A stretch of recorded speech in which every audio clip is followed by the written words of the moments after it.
voices. India will be a significant pole in the universe of AI going forward. India is walking tall, India's stature is different, India's voice is being heard. And the biggest newsmakers. This is just a start. Tokyo, we won one bronze. Paris, we won a rocket. Good to see that, women cricket is getting more excited and everybody is looking up to that. And these stories need to be told. And they are guided by the compass of their conscience. From India, for the world, the India Story. The show for the global citizen.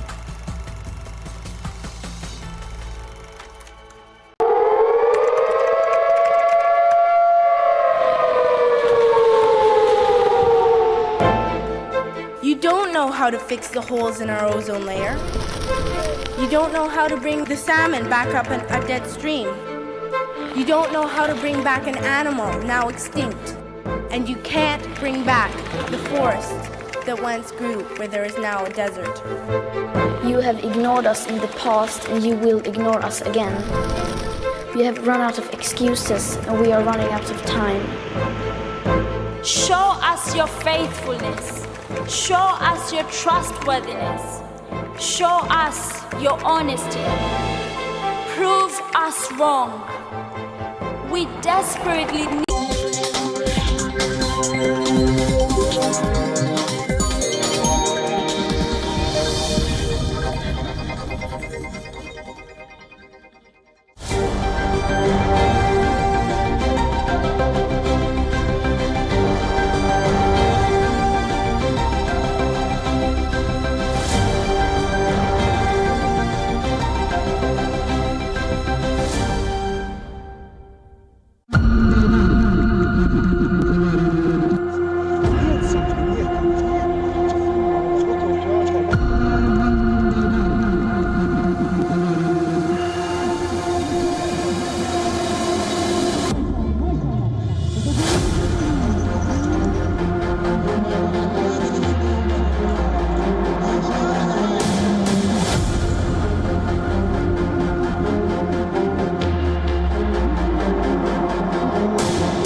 For those in the southeast Afghanistan region, it is all about maintaining this centuries-long tradition. Events surrounding tent pegging on horseback is all about maintaining regional pride. Hello there, you are watching Inside South Asia with me, Dasuni Athauda. So saddle up and let's get started with what we have for you in store this week on this episode.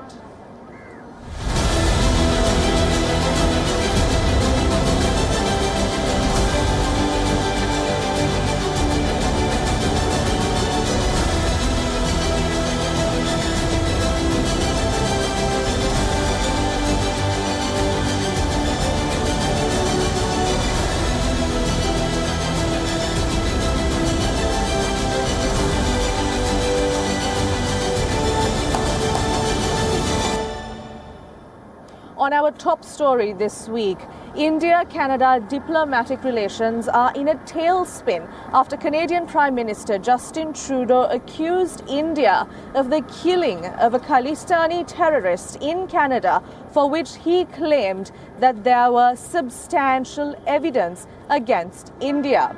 However, India has rubbished these claims as baseless while also looking into cracking down on Khalistani terrorists in their own soil. However, the implications of this row has now snowballed to greater proportions. Here's the full story.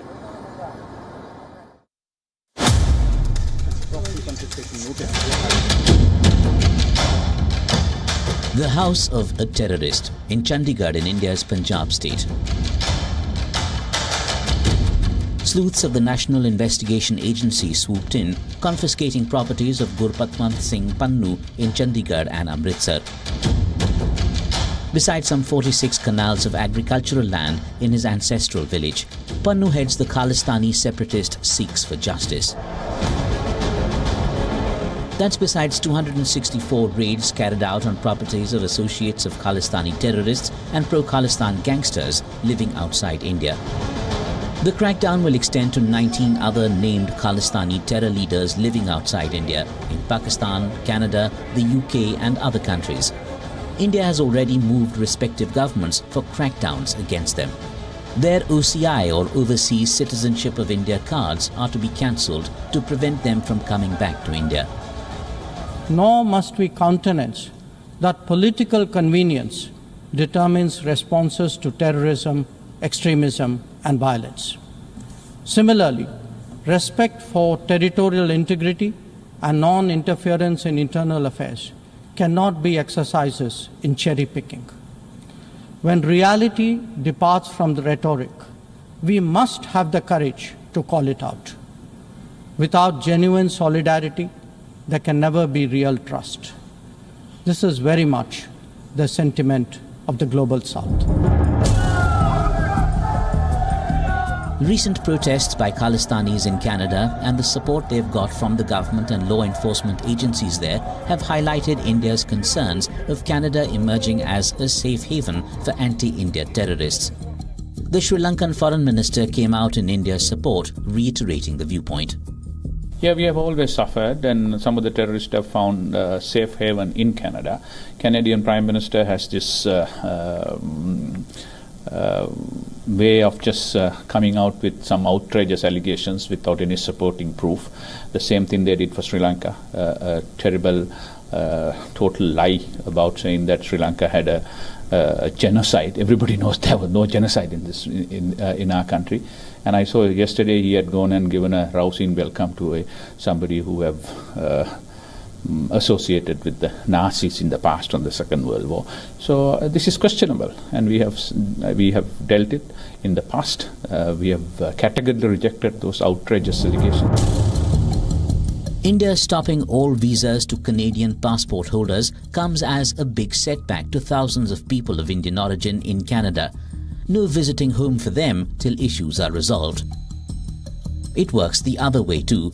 Hundreds of Indian youth travel to Canada for higher studies. For parents back home, their safety suddenly becomes a big concern.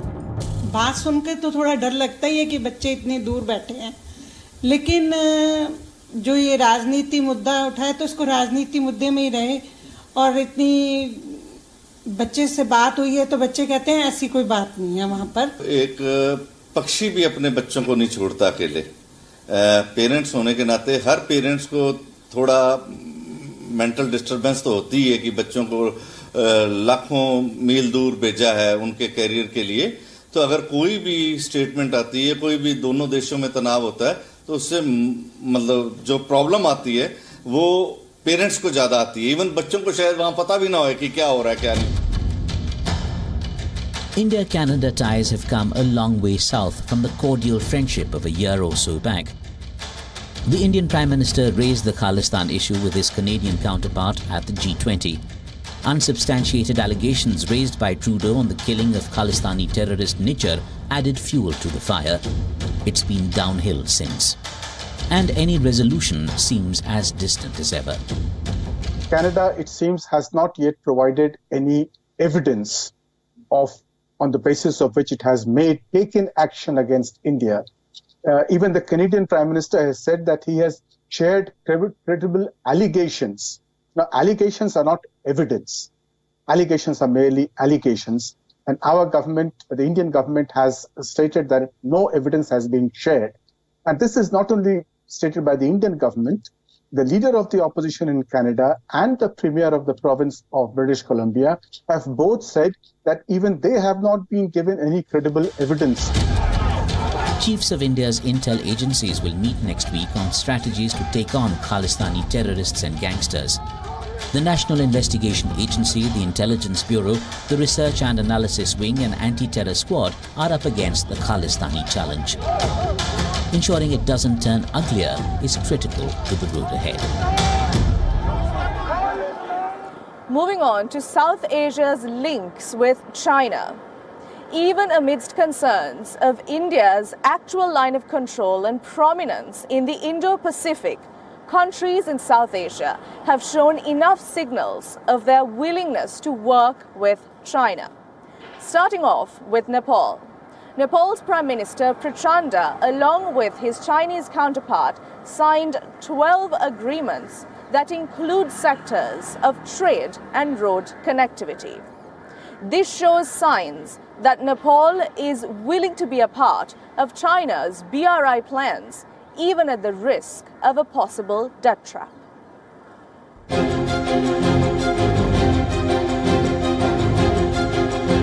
As Nepal's Prime Minister Pushpa Kamal Dahal wrapped up his week-long trip to China, the two countries signed a dozen agreements.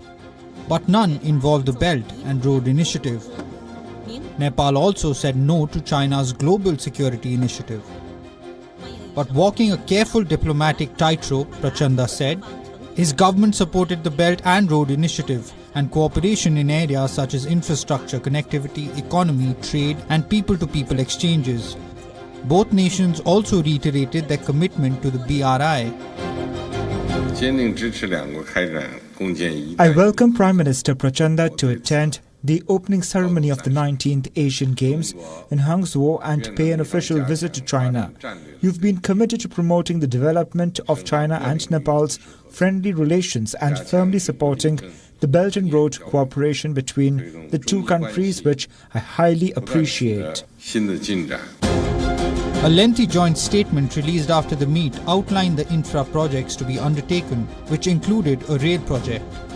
Agreements were also signed between the National Planning Commission of Nepal and China's National Development and Reform Commission on green development projects in agriculture, Nepal-China trade and payment agreements on the Hilsa-Simcoat Road project and the Nepal-China Power Grid interconnection project. At the meet, Prachanda was all praise for President Xi, calling him a visionary leader and advocating for his nation's adherence to the One China policy. The question therefore arises, is this a new Nepal-China dynamic and a major departure for India's Himalayan neighbour?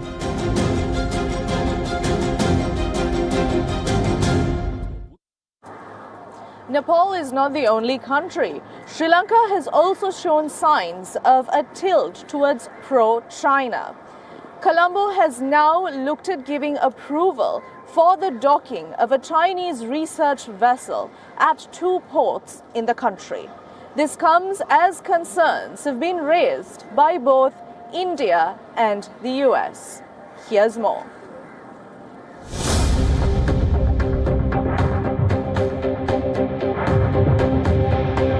Is Sri Lanka veering towards China?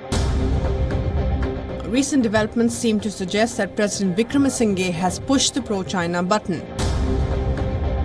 This week, Sri Lanka allowed a Chinese research vessel called Shiyan 6 to dock at its strategic port of Hambantota and at the Colombo port. The vessel will reach the Lankan waters on October 25th. The news sent alarm bells for the US and India. The United States Undersecretary Victoria Nuland met the Lankan Foreign Minister Ali Sabri on the sidelines of the UNGA and raised the American concerns. Sabri, however, is said to have informed Nuland that the ship is operating in accordance with Colombo's standard operating procedure, which applies to foreign ships and aircraft conducting activities in Sri Lankan territory. He emphasized that Sri Lanka, as a neutral country, treats all nations equally and cannot exclude China from the process as a result. Last month, India's Defence Minister Rajnath Singh, while visiting Sri Lanka, had communicated India's strong objections to the island nation allowing Chinese vessels a free run. While Sri Lanka says the ship is slated to arrive on October 25th and will conduct joint ocean surveys with Sri Lankan agency NARA or the National Aquatic Resources Research and Development Agency, the Chinese have called the ship a scientific research vessel crewed by 60 that carries out oceanography, marine geology and marine ecology tests. India, however, says that these ships from China are surveillance and ballistic missile trackers. Over the past few years, many such Chinese vessels have docked at Sri Lankan ports. A similar expedition last year by a spacecraft tracking vessel had sparked security concerns for India as well. The Xi'an 6 visited Sri Lanka on the 20th of April 2022 and remained in the Sea of Sri Lanka for a total of 10 days. In August of last year, the Yuan 5 was given permission to dock at the Hambantota port. India voiced concerns that the ship would be used to spy on its activities. During President Ranil Wickremesinghe's visit to India in July, Prime Minister Narendra Modi even raised the issue of India's strategic and security concerns vis-à-vis China. That's not all. President Wickremesinghe last Monday also declared the AUKUS security pact between Australia, Britain and the US a mistake, while rejecting any concerns over Beijing's perceived influence on his debt-ridden island nation. Wickremesinghe called it a military alliance against one country, China, and a strategic mistake. With the Sri Lankan government deep in Chinese debt, Wickremesinghe has a difficult job.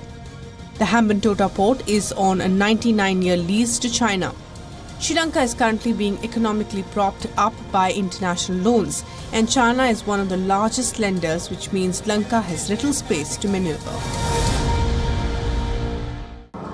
In a move that could further raise tensions between Islamabad and Kabul, Pakistan's caretaker government have launched fresh crackdowns on Afghan refugees living in Pakistan. This means 1.1 million Afghan refugees will be at the risk of being deported from Pakistan. The plan will be executed in 3 phases. In the first phase, individuals residing without proper documentation and those who have failed to renew their visas will be deported. Subsequently, the second phase will focus on those with sole Afghan citizenship and no visas, while the third phase will target proof of residence card holders. Sources say that the Ministry of Interior prepared the plan in consultation with all stakeholders, including the interim Afghan government. The decision comes in the wake of mounting concerns over involvement of some Afghan refugees in illegal activities, including terrorism, currency smuggling, and illegal trade of essential commodities. Let's now take a look at a few other stories that are creating ripples in South Asia.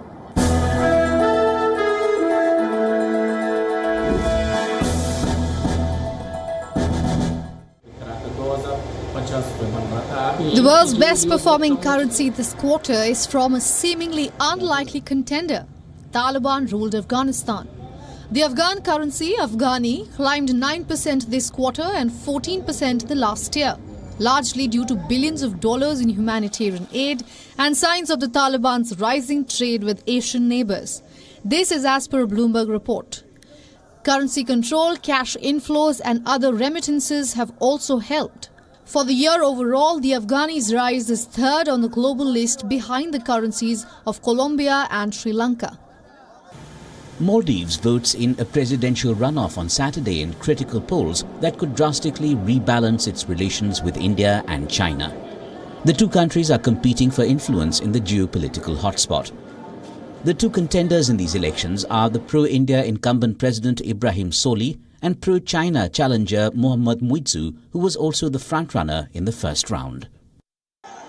Pakistan's cricket squad led by Babar Azam is in Hyderabad in India for the ICC World Cup starting on the 5th of October. It's the first time in 7 years that Pakistan's men's cricket team is visiting India. Pakistan, led by Babar Azam, kicks off its World Cup campaign against the Netherlands on the 6th of October. They meet arch rivals India on the 14th in Ahmedabad. The countdown for the Cricket World Cup is on, which is scheduled to start next week.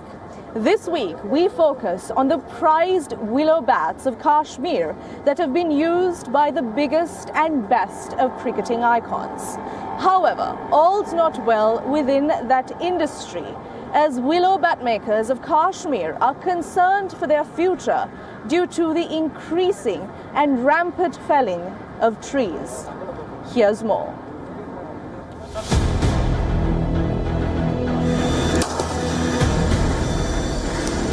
That typical thump of ball on bat says it all. the signature of the willow made of authentic willow wood.